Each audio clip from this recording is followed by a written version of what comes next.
Today, we will start our discussion with the question of branch account from revision test paper of the year 2020. It is a topic which is asked mostly in each and every examination. Let me tell you, the topic is easy but very important. So I want you guys to secure full marks from this topic, hopefully providing you answers to a question about branch account. So before starting the question, we will first discuss the steps which will apply to a question. Following steps are applied in case of foreign branches. Step 1. Reconcile head office and branch transaction in respective currency. Step 2. Convert branch foreign currency trial balance to local currency trial balance using Accounting Standard 11. Following rates are used for conversion. For all assets and liabilities, use closing rate. For all income and expenses, use rate on the date of income or expenses. If such rate is missing, then use average rate of the year. Next is item related to head office. Use rupees value in head office books. Notes: any difference in converted trial balance is called foreign currency translation reserve, which is shown in balance sheet in reserves and surplus. Now come to the question.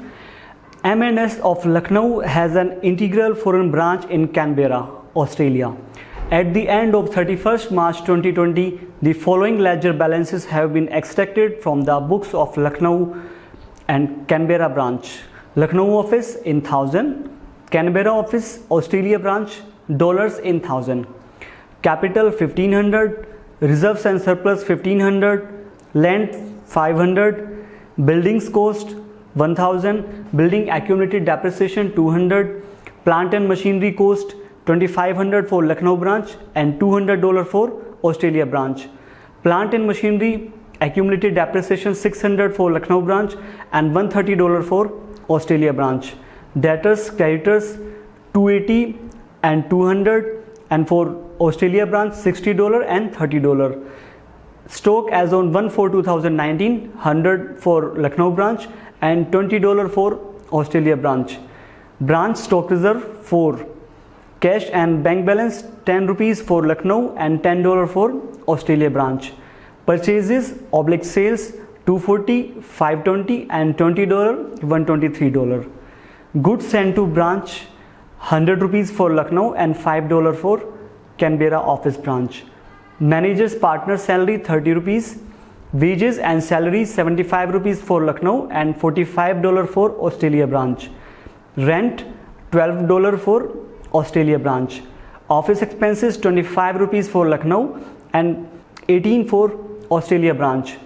Commission receipt 256 for Lucknow and $100 for Australia branch. Branch / head office current account 120 for Lucknow branch and $7 for Australia branch.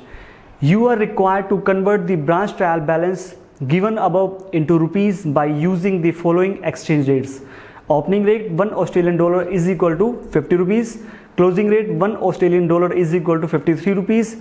Average rate $1 is equal to 51 rupees. For fixed assets, $1 is equal to 46 rupees. Now come to the answer. M&S Company Canberra, Australia branch. Trial balance as on 31st March 2020, 1000 and rupees in 1000. Debit credit conversion rate per dollar, debit credit. So there is no capital, reserves and surplus, land, building for Australia branch. So now we are first converting plant and machinery in rupees by considering, so fixed asset rate is $1 is equal to 46 rupees. So plant and machinery cost $200 and rate 46 rupees per dollar. So $200 into 46 rupees per dollar is equal to 9200. Next is plant and machinery accumulated depreciation, which is given in the trial balance $130. So $130 into 46 rupees per dollar is equal to 5980. Next is debtors creditors, which is given in the trial balance $60 and $30. So we will convert debtors creditor in rupees by using closing rate. So closing rate which is given in the question, $1 is equal to 53 rupees. So $60 into 53 rupees is equal to 3180. and $30 into 53 rupees per dollar is equal to 1590. Next is opening stock on 1/4/2019, that is $20. So we will use opening rate for converting in rupees. So $20 into 50 rupees per dollar is equal to 1000. Next is cash and bank balance, $10. So here we will use closing rate for converting in rupees. So closing rate which is given in the question is 1 Australian dollar is equal to 53 rupees. So $10 into 53 rupees per dollar is equal to 530. Purchases oblique sale is equal to $20 and $123. So we will use average rate for converting in rupees. So average rate which is given in the question is 1 Australian dollar is equal to 51 rupees. So $20 into 51 rupees is equal to 1020. Next is goods received from head office, $5. In case of items related to head office, we will consider rupees value which is given in the head office, that is we will consider actual value. So here we will consider actual value which is given is 100 rupees. Next is wages and salaries, $45. So here we will use average rates for all income and expenses. We will use average rate for converting in rupees. So 1 Australian dollar is equal to 51 rupees into $45. So we get 2295.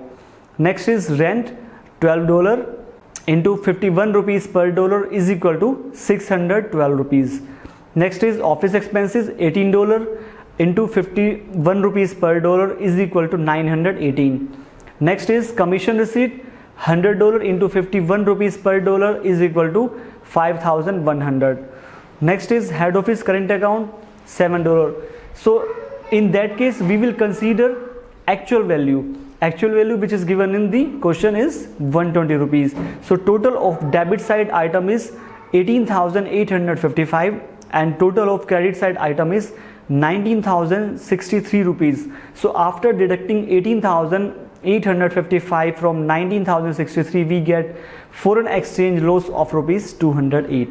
Now come to the conclusion. M&S Limited of Lucknow will get foreign exchange loss of rupees 208, which is called as foreign currency translation reserve and transfer to balance sheet in reserves and surplus. And if you have any doubt, then please let me know in the comment section. Thank you.